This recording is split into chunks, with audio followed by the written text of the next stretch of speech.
You don't wake up to a lover's whisper. You wake up scratching. Your scalp is a battlefield. Tiny invaders, lice, have laid siege overnight, burrowing in like medieval squatters who pay no rent and feast on your blood. Your pillow? A flattened sack of straw, home to its own ecosystem of insects and crushed dreams. Welcome to the 16th century. Romance starts with parasites. You're wearing a linen shift you haven't washed in a month. It smells faintly of sweat, mildew, and desperation.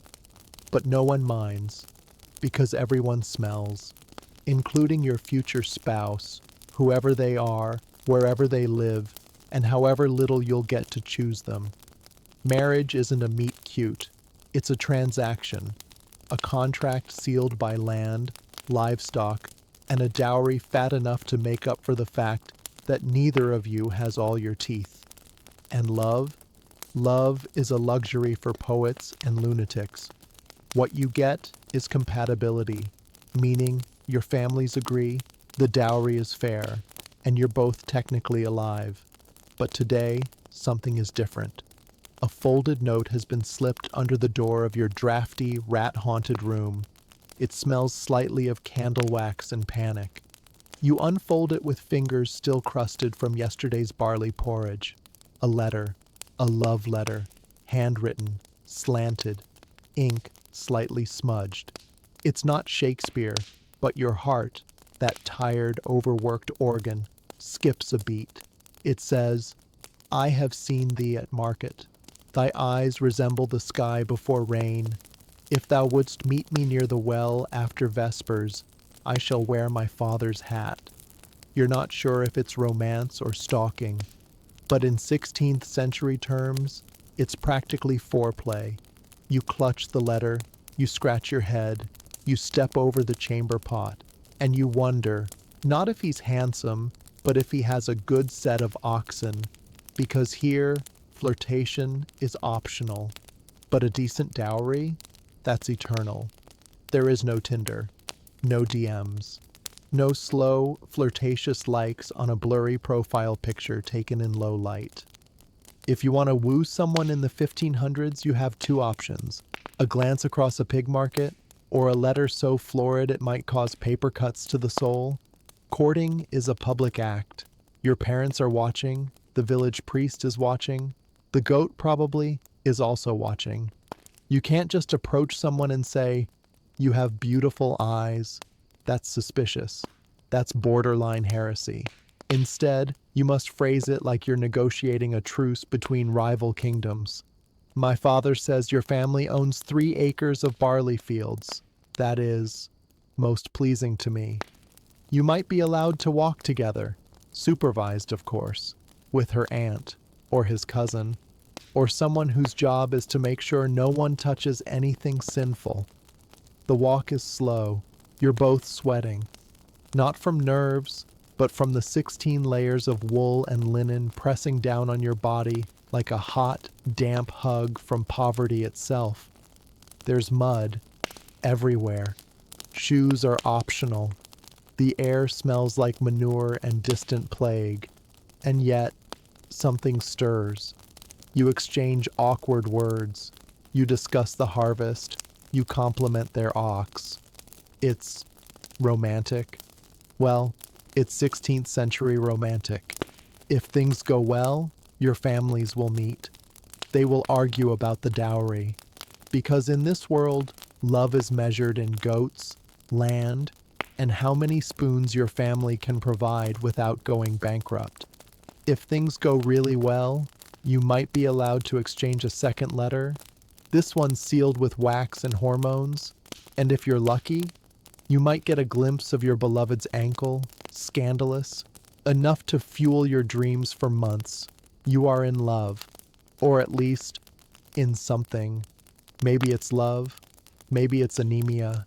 It's hard to tell in a century where emotions and malnutrition feel surprisingly similar.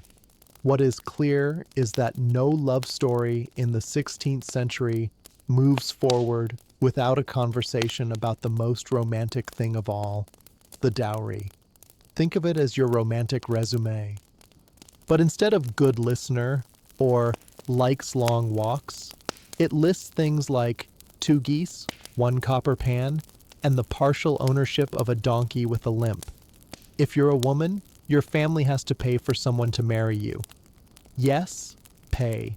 In chickens, blankets, coins, and occasionally, promises that your brother will help bring in the wheat next summer. If you're a man, you're not off the hook. You need to prove you can support a wife, which mostly means you own a hut that doesn't collapse under heavy rain and possibly have a full set of teeth. Possibly. The negotiations are intense. Families gather, numbers are whispered, there's arguing, there's passive aggression. There's someone in the corner loudly sighing about honor. You sit quietly, smiling, sweating, hoping no one brings up that time you fell in the pig pen. And it's all about the math, not your feelings.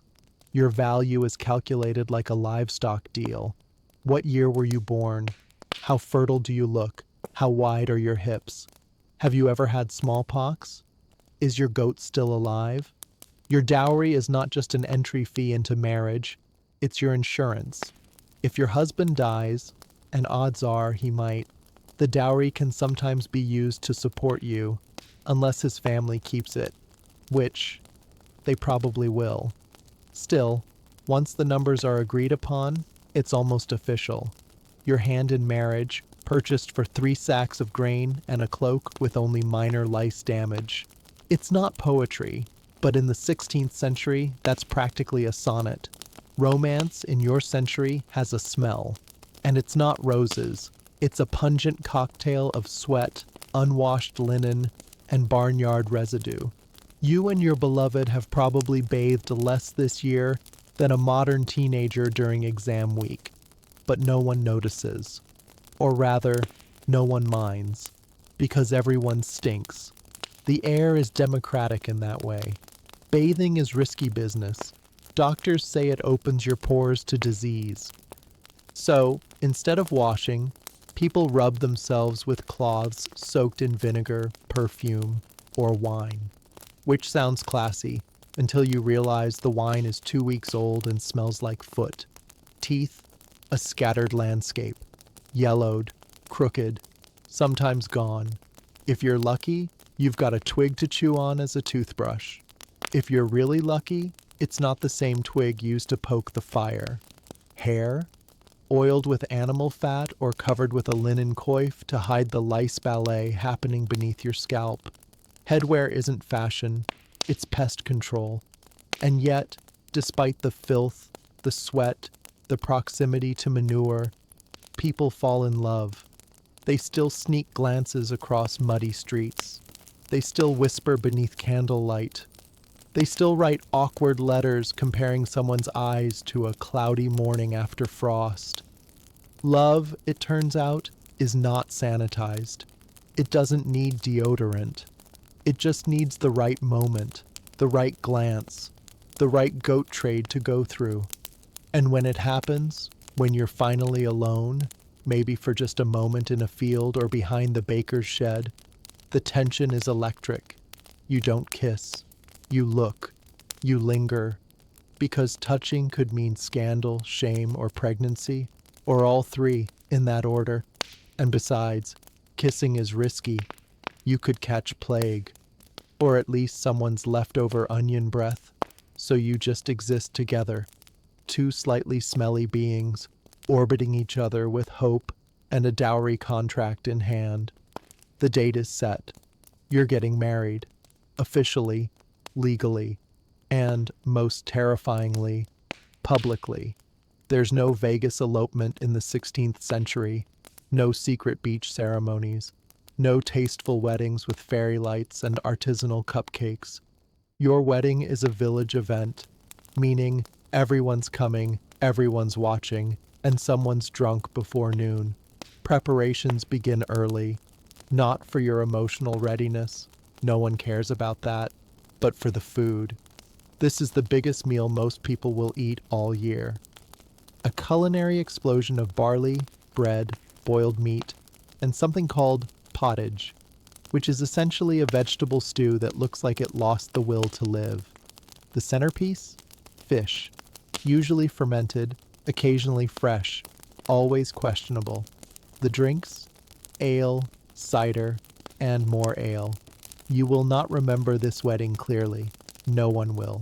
Before the feast, of course, there's the ceremony in a church, cold, echoing, and filled with smoke from a candle that's been burning since last Easter. The priest speaks Latin. You nod, pretending to understand. You don't. It might as well be a spell. For all you know, you just agreed to sell your soul in exchange for half a pig. You wear your finest clothes, which in your case means not the tunic with the hole in the crotch. Your beloved wears something similar, possibly adorned with a bit of lace or borrowed ribbon. Both of you are sweating, not from passion, from nerves and wool. There's no kiss to seal the deal, just the solemn blessing of the priest, the judging eyes of your in-laws, and the roar of stomachs waiting for the stew.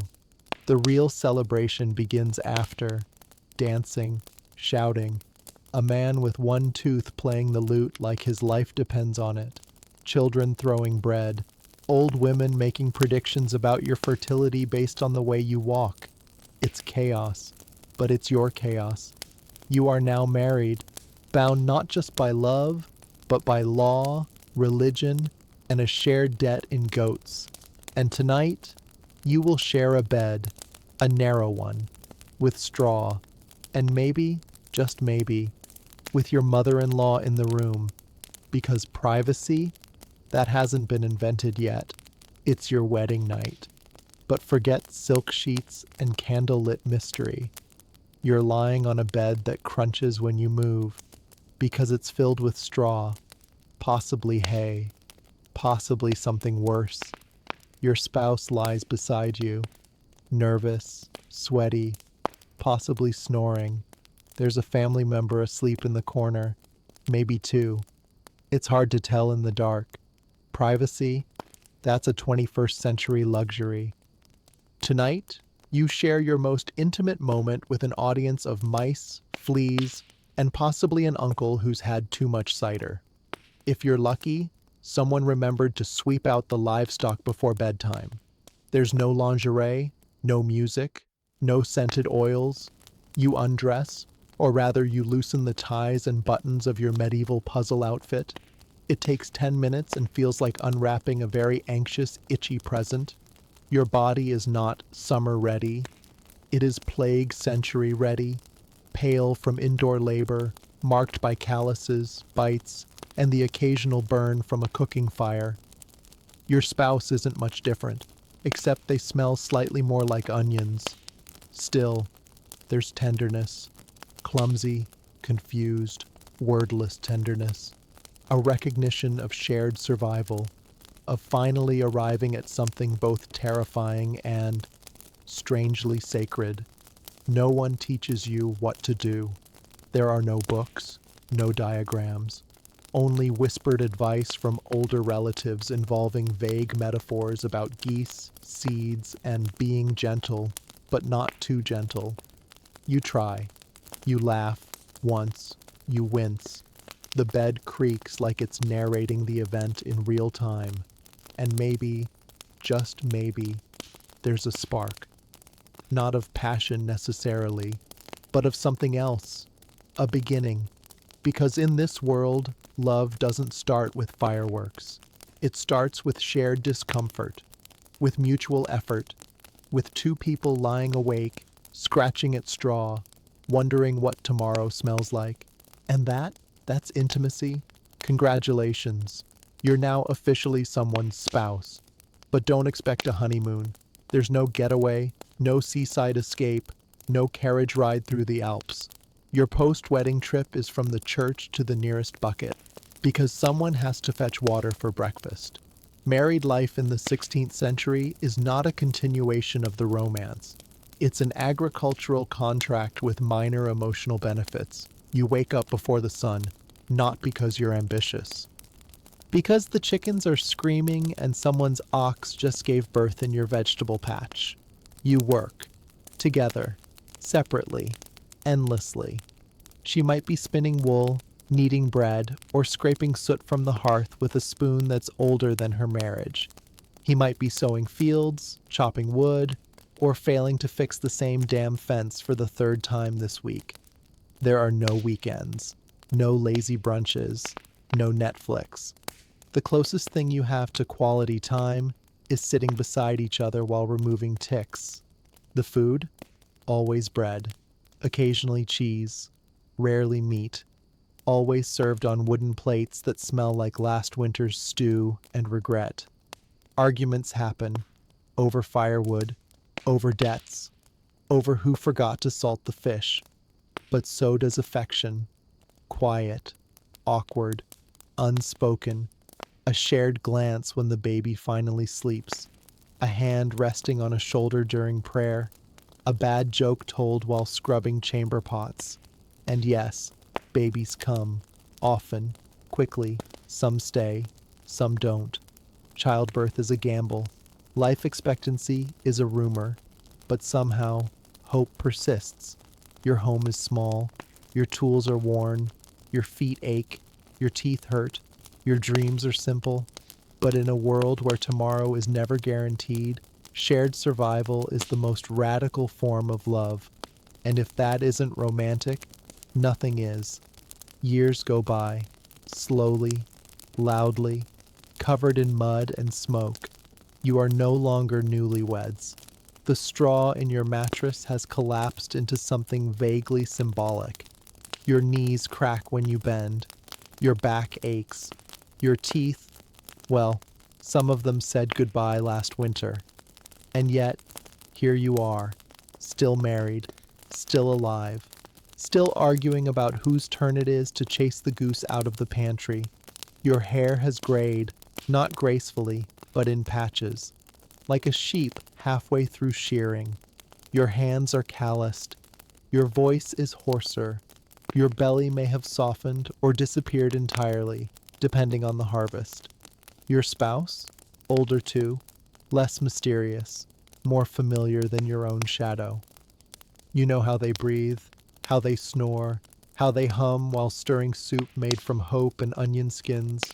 You've buried things together, a child, a parent, a goat named Magnus. Each loss is stitched into the silence between your words. You no longer write love letters. You don't need to.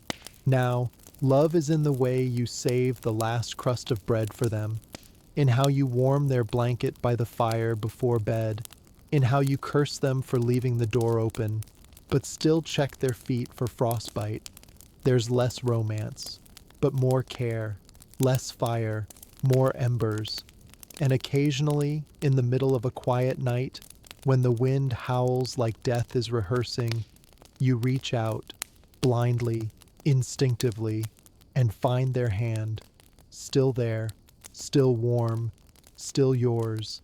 And that, in a century where survival itself is a miracle, might be the greatest love story ever told.